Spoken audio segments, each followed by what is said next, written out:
Hello, beautiful souls.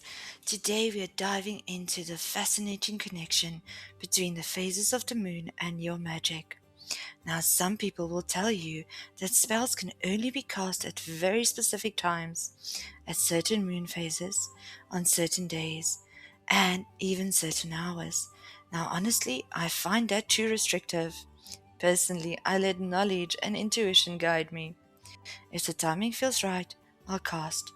If not, I won't. That said, the moon does hold powerful influence over your magic. In many witchcraft traditions, the moon is linked to the goddess herself. The maiden is the waxing moon, the mother is the full moon, and the crone is the waning moon. And in some traditions, a fourth aspect of the moon is also seen, the enchantress or sorceress during the new moon. Being connected to the moon's rhythm is a beautiful practice for any witch. I encourage you to become aware of the phases of the moon and weave them into your craft. Sure, you can download an app or buy a lunar calendar, that's easy, but here's my tip.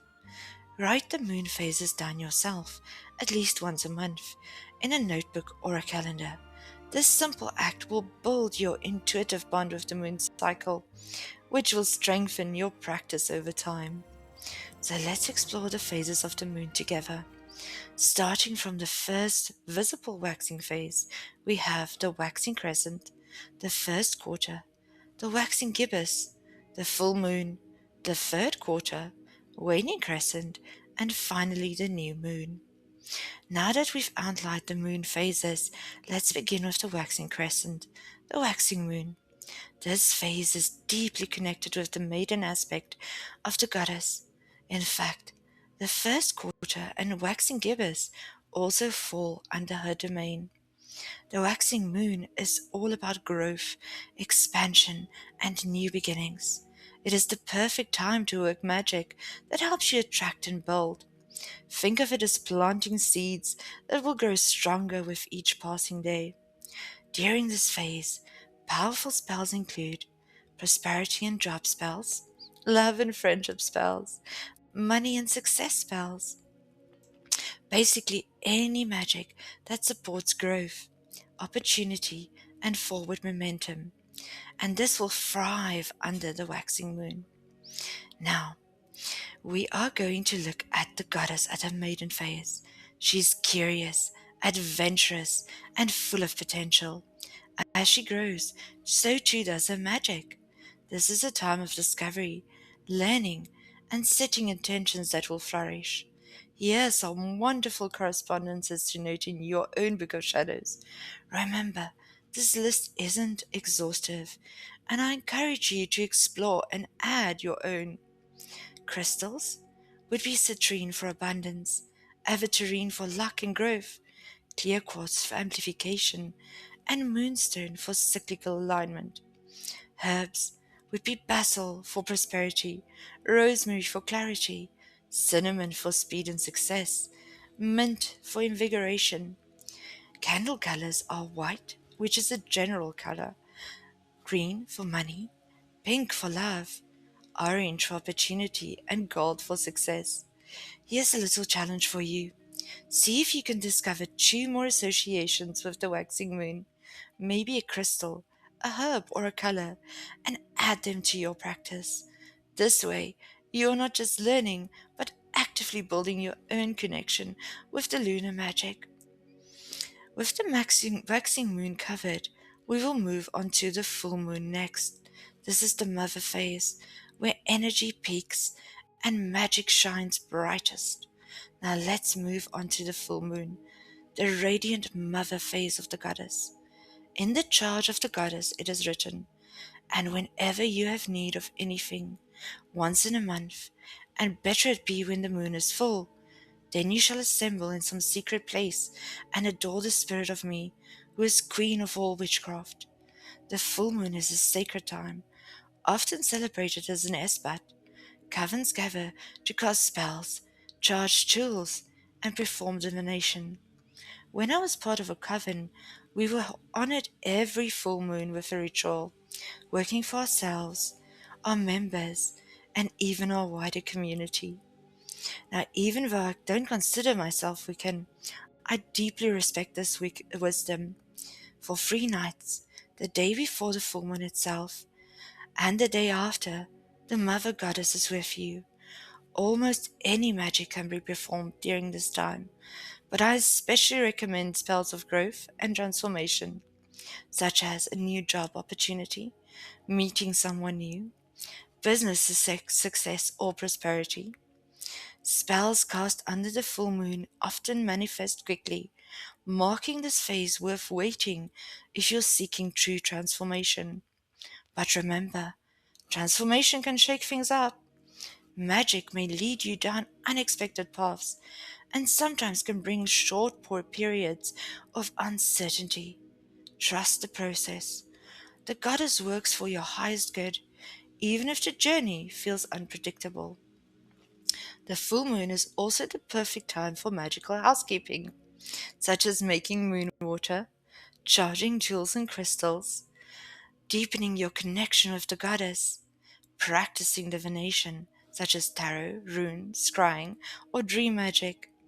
Dream work is especially potent now, with visions, astral travel, and dream walking often heightened under the lunar light.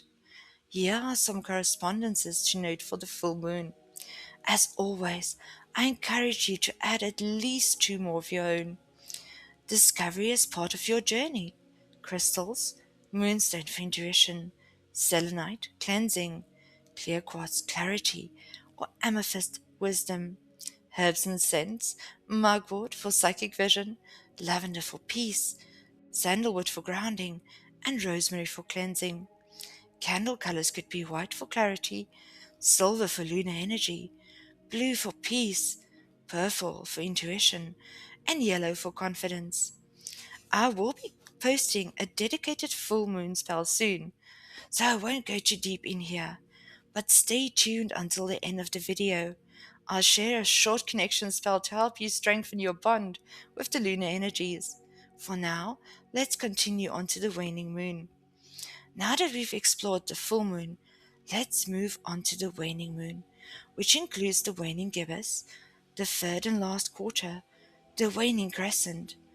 These phases are associated with the crone aspect of the goddess. The waning moon is a time of release, reflection, and letting go.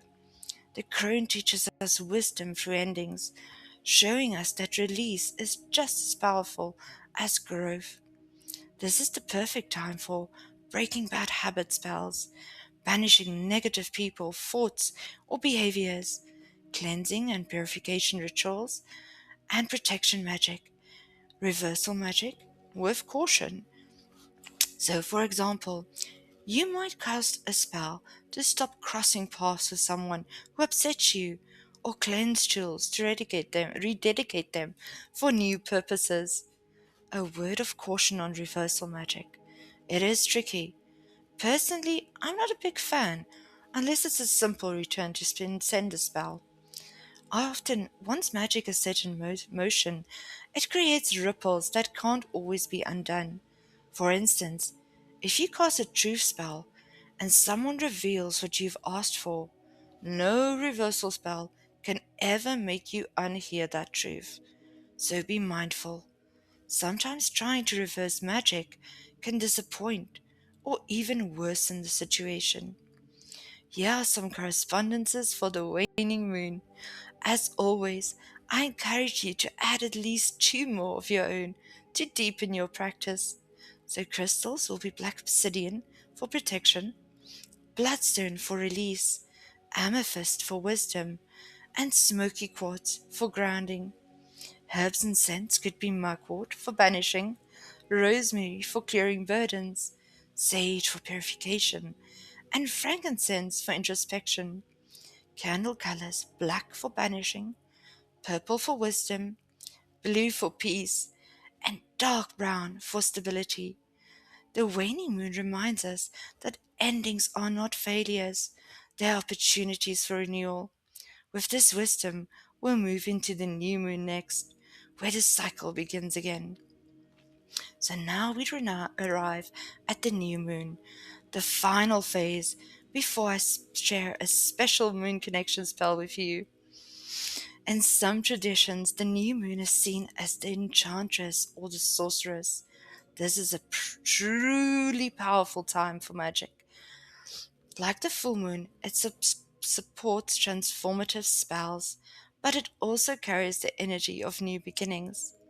During the new moon, you can focus on transformation and rebirth, divination, and spirit communication. Now, spirit communication does come with caution. Spells for fresh starts, new jobs, new relationships, new opportunities. But remember, the new moon often clears away the old to make space for the new. If you're asking for change, be ready to let go of what no longer serves you.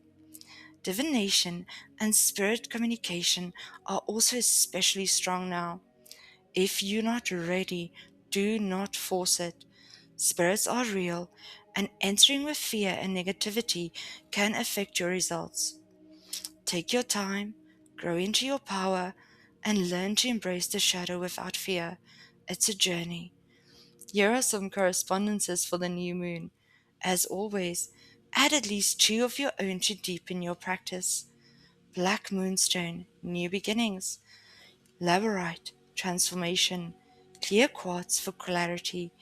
Hematite for grounding. Lemon balm for success. Basil for prosperity. Lavender for a new perspective. Peppermint for energy. Candle colors will be black for limitless potential, white for purity, and dark green for growth. Silver for a moon connection. Before we move on to the spell, I want to pause and thank every one of you. Your likes, comments, and engagement mean the world to me. I was nervous about sharing my magic. Witches are still ostracized in many places, and that is also true in my life. But I decided not to let fear hold me back. Knowing there are others like me out there makes this journey worth it. Thank you for being here. You might be wondering, what if the spell I need doesn't align with the current moon phase? As I mentioned earlier, a spell can be cast at any time if the need is truly there. But if you'd like to work with the moon's energy rather than against it, simply shift your approach. For example, if you want to cast a prosperity spell during the waning moon, consider crafting a spell to remove the blocks that are preventing prosperity from flowing into your life.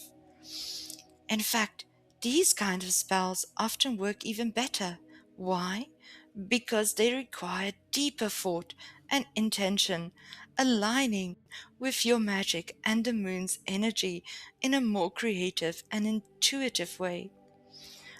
Ultimately, how you use your magic is always your choice. Trust your instincts, honor your needs, and let the practice evolve with you. So now let's start with the moon connection spell. What you'll need is a glass of water, spring water if possible, tap water if you can't, and a pinch of salt with the words, "With this salt I cleanse thee to my purpose, as I will it, so mote it be." A candle, white, silver, or black. Try to match it to the moon phase. A quiet space where you will not be disturbed. Your steps are: cast a circle if you wish, or simply tidy up your space to cleanse it. Sit quietly and feel the moonlight on your skin. Sense the maiden, mother, or crone surrounding you with love. Light a candle as an offering to the goddess. Let it burn as a symbol of your inner magic. Hold a glass of water and recite, "Mirror of night, I call to your glow, to the rim of tides and the secrets you know. As you wax and wane in the velvet sky, tune my spirit to yours as the days pass by. In this light I am grounded, in this light I am free. As the moon is above, so magic is within me." Drink the water slowly, feeling your connection to the moon deepen. Thank the goddess for her presence. Let the candle burn out safely as your offering. Reflect on your experience and record it in your book of shadows. A quick safety note: never leave a candle unattended. Use a small one so it can burn out naturally while you remain nearby. This spell can be repeated at any moon phase, helping you attune to the goddess and feel how the energies shift throughout the cycle. Before I go, I'd love to share your own moon correspondences in the comments. You never know who might benefit from your wisdom. So merry did we meet, merry do we part, and merry will we meet